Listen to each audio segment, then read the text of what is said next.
Perkenalkan, nama saya Rohman Gilang, dari Prodi Akuntansi. Pada slide ini saya akan mempresentasikan kecerdasan emosional.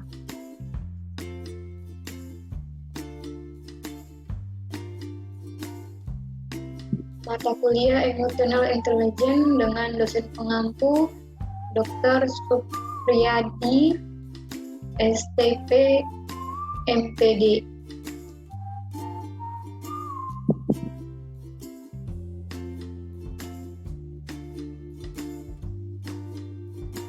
Apa itu kecerdasan emosional? Secara sederhana, kecerdasan emosional adalah kemampuan seseorang dalam mengenali dan memahami perasaan sendiri maupun perasaan orang lain. Selain itu, kecerdasan emosional juga sering dikaitkan dengan kemampuan mengatur serta memotivasi diri sendiri dalam pengolahan emosi, baik pada diri sendiri maupun emosi orang lain. Kecerdasan emosional ini sering disebut sebagai faktor kecerdasan lain. Selain kecerdasan intelektual atau yang sering kita sebut dengan IQ, kecerdasan inteligensi. Istilah kecerdasan emosional dipopulerkan pada tahun 1990-an oleh seorang ahli fisiologi bernama Daniel Goleman dalam bukunya yang berjudul Emotional Intelligence. Why it can matter more than IQ. Pengertian kecerdasan emosional menurut Goleman adalah kemampuan seseorang dalam mengelola perasaannya sehingga perasaannya ini dapat diekspresikan dengan sesuai dan efektif. Masih menurut Goleman, penerapan kecerdasan emosional di lingkungan kerja adalah faktor sukses terbesar.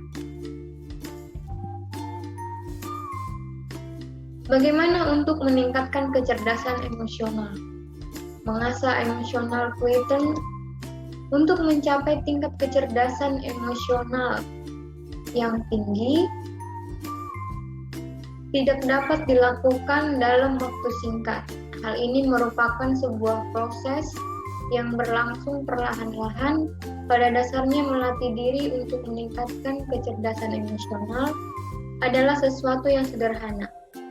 Berikut beberapa cara meningkatkan kecerdasan emosional, yaitu mengenali emosi yang dirasakan. Mengenali emosi diri sendiri merupakan hal yang sangat penting, karena dengan demikian Anda akan dapat mengetahui bagaimana perasaan sesungguhnya dan mengenali karakter diri sendiri.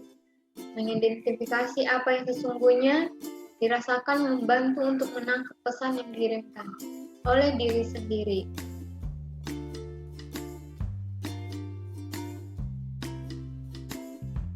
Dan juga mengetahui apa yang akan Anda rasakan pada saat-saat tertentu. 2. Mengamati perubahan emosi. Apabila Anda merasa sering mengalami perasaan yang naik turun seperti roller coaster, maka hal itu bisa diminimalkan jika Anda belajar untuk mengamati diri sendiri. Setiap perubahan emosi, suasana hati, perilaku diri sendiri dapat diamati untuk belajar mengatasi berbagai masalah yang mungkin timbul. Anda juga dapat mengetahui dengan mudah faktor apa yang membuat Anda merasakan hal tersebut. Mengelola emosi. Pada dasarnya emosi adalah cara bagi manusia untuk melakukan suatu tindakan yang akan mengatasi penyebab dari kemunculan perasaan tertentu. Kemampuan untuk mengelola emosi diri sendiri akan memberi seseorang kelebihan tertentu dalam menghadapi kehidupan. Dia akan menjadi orang yang memiliki pengendalian diri yang sangat baik, sehingga juga dapat mengendalikan situasi di sekitarnya dengan lancar, karena ia mengendalikan emosinya dan bukan justru dikendalikan oleh emosinya. Mengekspresikan emosi. Cara meningkatkan kecerdasan emosional selanjutnya adalah mengekspresikan emosi. Ketika kita telah mampu mengendalikan emosi yang dirasakan, maka akan mudah untuk mengontrol ekspresi diri sendiri. Kita akan mampu menahan diri untuk tidak bertindak berdasarkan dorongan emosi negatif dan memberi respon yang tepat untuk berbagai situasi, sehingga menjadi cara meningkatkan rasa percaya diri. Kita dengan mudah akan mengendalikan emosi yang dapat merugikan diri sendiri. Memotivasi diri sendiri. Mengendalikan emosi juga berhubungan dengan kebiasaan berpikir positif. Dengan pikiran yang positif, Anda dapat selalu menanamkan pikiran yang positif pula, dan tidak mudah merasa pesimis akan suatu hal, atau bahkan merasa putus asa. Pikiran yang positif mengenai diri sendiri sangat berguna untuk memberi motivasi dan cara membahagiakan diri sendiri ketika kondisi mental sedang menurun. Mengenali emosi orang lain. Anda juga akan mudah mengenali emosi orang lain apabila telah terbiasa mengidentifikasi emosi diri sendiri. Mengenali emosi yang dirasakan orang lain akan mudah menjadi lebih peka sehingga menjadi cepat tanggap terhadap situasi yang ada.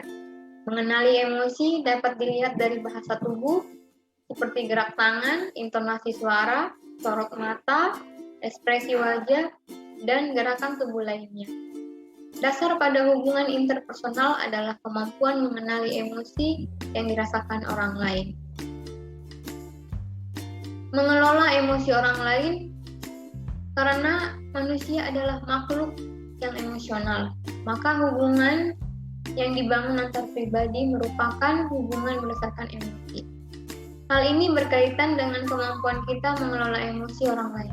Artinya kita juga harus dapat mengetahui apa yang akan dirasakan seseorang dalam situasi tertentu, juga mengambil tindakan berdasarkan hal tersebut. Membuka pikiran. Salah satu jalan untuk mencapai kecerdasan emosional, Anda dapat berpikir terbuka terhadap berbagai saran yang datang. Orang yang menolak pendapat orang lain hanya mau memegang pendapatnya sendiri adalah orang yang mempunyai kecerdasan emosi rendah, karena tidak mau memperbaiki kekurangan dirinya sendiri. Padahal, menerima kritik atau saran dari orang lain sangat berguna untuk mengembangkan diri sendiri. Dan selanjutnya, introspeksi. Jika Anda memiliki pikiran yang terbuka, maka hal itu akan mempermudah Anda melakukan introspeksi terhadap diri sendiri. Ketika mengetahui pendapat orang lain tentang diri sendiri, maka kita juga dapat mengevaluasi diri. Maka hal tersebut memang benar atau tidak. Kemudian menulis jurnal. Menulis sebuah pikiran sendiri pada sebuah jurnal menjadi salah satu cara untuk mengenali emosi diri. Anda dapat mencatat segala yang dialami, serta apa yang dirasakan sehari-hari. Kemudian membacanya ulang ketika dibutuhkan. Melalui jurnal tersebut, Anda akan belajar untuk mengenali diri sendiri dan juga mengingat interaksi Anda dengan orang lain. Hal ini sangat baik sebagai latihan untuk melihat perasaan orang lain, sebab, akibat, dan cara menghadapi orang lain.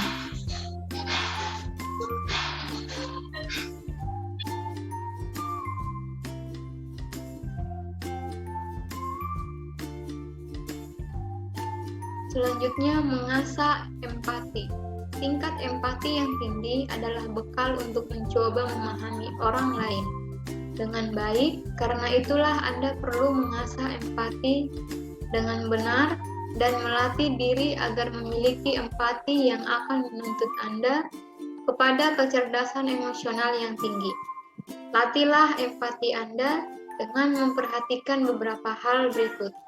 Maka Anda akan menemukan cara menjadi pribadi yang menyenangkan. Pertama, perasaan apa yang sedang disampaikan orang lain melalui tindakan atau ucapannya. Yang kedua, apa sebab orang tersebut merasa demikian. Yang ketiga, apakah ada hal yang tidak kita ketahui tentang dirinya. Yang keempat, mengapa Anda tidak merasakan hal yang sama dengan orang tersebut. Selanjutnya, memahami tubuh Anda. Seringkali gejolak emosional yang dirasakan oleh diri sendiri ditunjukkan pula lewat apa yang dirasakan oleh tubuh.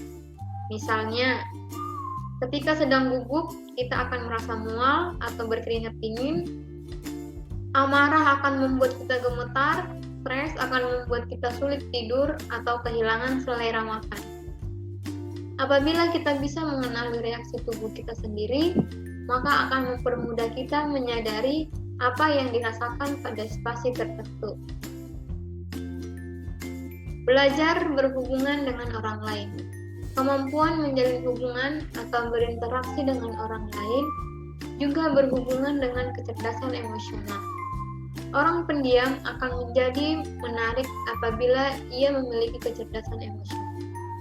Anda dapat menjalin hubungan yang baik dengan orang lain jika mampu menerima kelebihan dan kekurangan yang dimiliki orang tersebut.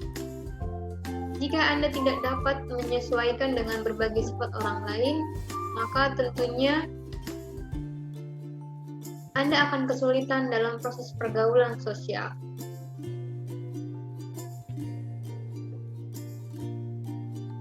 Belajar membuat keputusan. Manusia memang tidak bisa mengontrol semua keputusan yang dibuatnya. Namun beberapa keputusan merupakan hal yang besar dan memerlukan pertimbangan yang matang. Untuk membuat suatu keputusan besar, Anda perlu menimbang secara teliti dan cermat, mengetahui keuntungan dan kerugian dari setiap pilihan. Kendalikan keinginan untuk bersikap impulsif agar tidak menyesal kemudian, dengan mengatur emosional dan berpikir dengan kepala jernih. Memotivasi orang lain. Salah satu bagian dari kecerdasan emosional adalah kemampuan untuk memimpin orang lain. Hal ini dapat dilakukan apabila Anda mampu mengenali dan memahami emosi orang lain dengan baik. Melalui rasa empati yang tinggi, dengan demikian Anda akan mampu memberi motivasi kepada orang lain, memimpin mereka dengan pemberian pengaruh yang baik. Selanjutnya, terus berlatih. Satu-satunya cara untuk tetap mempertahankan kecerdasan emosional adalah dengan terus melatih diri dan mengasah kemampuan untuk mengendalikan emosi diri. Anda harus tetap menajamkan situasi dan pikiran untuk tetap menjadi orang yang memiliki kecerdasan emosi tinggi dan sanggup mencari cara mengendalikan emosi wanita atau emosi pria di lingkungan Anda dan juga emosi diri sendiri. Apabila melupakan salah satu saja aspek-aspek yang diperlukan tersebut, maka bisa jadi Anda akan mendapati kecerdasan emosi pada Anda menurun. Kecerdasan emosional yang tinggi dapat membuat Anda menjadi manusia yang berkualitas. Jika saat ini Anda merasa bahwa diri Anda belum mencapai kualitas yang diinginkan, maka tidak ada kata terlambat untuk memulai proses untuk mendapatkan kecerdasan emosional yang baik. Orang yang memiliki kecerdasan emosional yang baik akan mudah menyesuaikan diri dalam pergaulan serta lingkungan, dan juga mudah mencapai kesuksesan serta menjadi pribadi yang menyenangkan.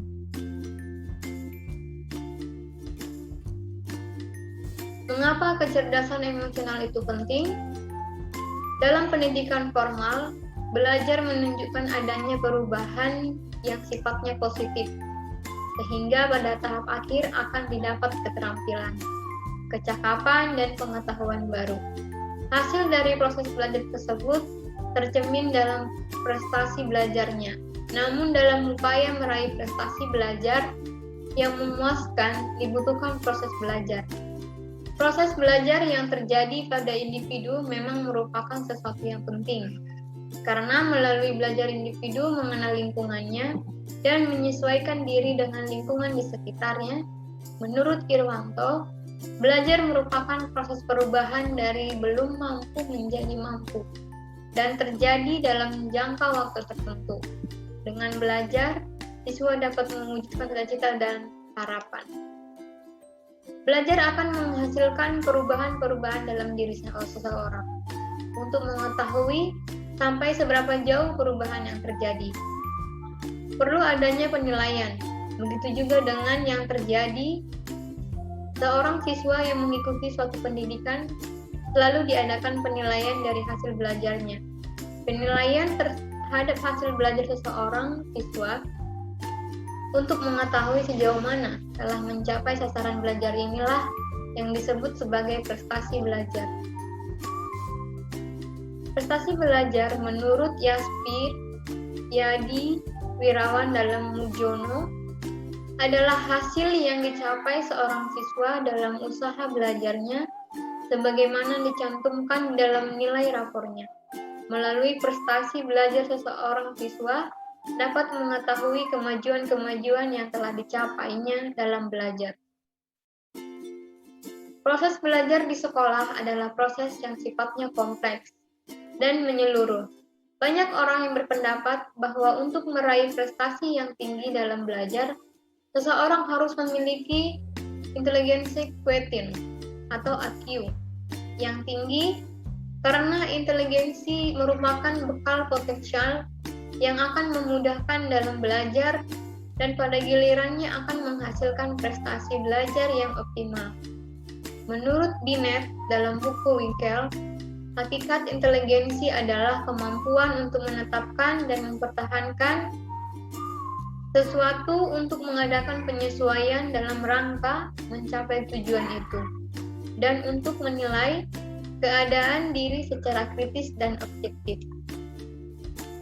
Kenyataannya, dalam proses belajar mengajar di sekolah, sering ditemukan siswa yang tidak dapat meraih prestasi belajar yang setara dengan kemampuan inteligensinya. Ada siswa yang mempunyai inteligensi tinggi, tetapi memperoleh prestasi belajar yang relatif rendah. Namun ada siswa yang kemampuan inteligensinya relatif rendah dapat meraih prestasi belajar yang relatif tinggi. Itu sebabnya taraf inteligensi bukan merupakan satu-satunya faktor yang menentukan keberhasilan seseorang. Karena ada faktor lain yang mempengaruhi. Menurut Goleman, kecerdasan intelektual IQ hanya menyumbang 20% bagi kesuksesan, sedangkan 80% adalah sumbangan faktor kekuatan-kekuatan lain, di antaranya kecerdasan emosional atau emotional quotient, yakni kemampuan mengontrol diri sendiri, mengatasi frustasi, mengontrol desakan hati, mengatur suasana hati atau mood, berempati, serta kemampuan bekerja sama. Dalam proses belajar, siswa kedua inteligensi itu sangat diperlukan. IQ tidak dapat berfungsi dengan baik tanpa partisipasi penghayatan emosional terhadap mata pelajaran yang disampaikan di sekolah. Namun biasanya kedua inteligensi itu saling melengkapi. Keseimbangan antara IQ dan quotient merupakan kunci keberhasilan belajar siswa di sekolah. Pendidikan di sekolah bukan hanya perlu mengembangkan rasional inteligensi, yaitu model pemahaman yang lazim dipahami siswa saja, melainkan mengembangkan emosional inteligensi siswa. Hasil beberapa penelitian di University of Vermont mengenai analisis struktur, neurologis otak manusia dan penelitian perilaku oleh Ledoux menunjukkan bahwa dalam peristiwa penting kehidupan, IQ selalu mendahului inteligensi rasional. Quotient yang baik dapat menentukan keberhasilan individu. Prestasi belajar membangun kesuksesan karir, mengembangkan hubungan suami istri, dan mengurangi agresivitas, khususnya dalam kalangan remaja. Memang harus diakui bahwa mereka yang memiliki IQ rendah mengalami keterbelakangan mental, akan mengalami kesulitan, bahkan mungkin tidak mampu mengikuti pendidikan formal yang seharusnya sesuai dengan usia mereka. Namun fenomena yang ada menunjukkan bahwa tidak sedikit orang dengan IQ tinggi yang berprestasi rendah, akan ada banyak orang dengan IQ sedang yang dapat mengungguli prestasi belajar orang dengan IQ tinggi. Hal ini menunjukkan bahwa IQ tidak selalu dapat memperkirakan prestasi belajar seseorang. Kemunculan istilah kecerdasan emosional dalam pendidikan bagi sebagian orang mungkin dianggap sebagai jawaban atas kejanggalan tersebut. Sesuai dengan judul bukunya, memberikan definisi baru terhadap kata cerdas. Walaupun IQ merupakan relatif baru dibandingkan IQ. Namun beberapa penelitian telah mengisyaratkan bahwa kecerdasan emosional tidak kalah penting dengan IQ. Menurut Goleman, kecerdasan emosional adalah kemampuan seseorang mengatur kehidupan emosinya dengan inteligensi, menjaga keselarasan emosi dan pengungkapannya melalui keterampilan kesadaran diri, pengendalian diri, motivasi diri, empati, dan keterampilan sosial. Menurut Goleman, khususnya pada orang-orang murni hanya memiliki kecerdasan akademis tinggi, merupakan mereka yang memiliki rasa gelisah yang tidak beralasan, terlalu kritis, rewel, cenderung menarik diri, terkesan dingin, cenderung sulit mengekspresikan kekesalan, kemarahan secara tepat. Bila didukung dengan rendahnya taraf kecerdasan emosionalnya, maka orang-orang seperti ini sering menjadi sumber masalah karena sifatnya di atas. Bila seseorang memiliki IQ tinggi namun taraf kecerdasan emosionalnya rendah, maka cenderung akan terlihat sebagai orang yang keras kepala, sulit bergaul, mudah frustasi, tidak mudah percaya kepada orang, tidak peka dengan kondisi lingkungan, dan cenderung putus asa bila mengalami kondisi sebaliknya. Dialami oleh orang-orang yang memiliki taraf IQ rata-rata namun memiliki kecerdasan emosional yang tinggi. Tujuan kecerdasan emosional. Kecerdasan emosional memiliki beberapa tujuan yang sederhana, namun berperan penting dalam kehidupan sosial. Tujuan dari kecerdasan emosional yang dimaksud yaitu melakukan manajemen stres, manajemen perasaan, manajemen hubungan, serta manajemen komunikasi. Sehingga dapat disimpulkan bahwa kecerdasan emosional memiliki tujuan dalam bidang pengaturan pribadi. Manfaat kecerdasan emosional: menghadapi stres, mengatur mood, mengontrol impuls, memotivasi diri sendiri dan orang lain, berbagai manfaat lainnya. Sekian dari presentasi saya ucapkan terima kasih. Semoga lewat presentasi saya ini dapat diterapkan dalam kehidupan kita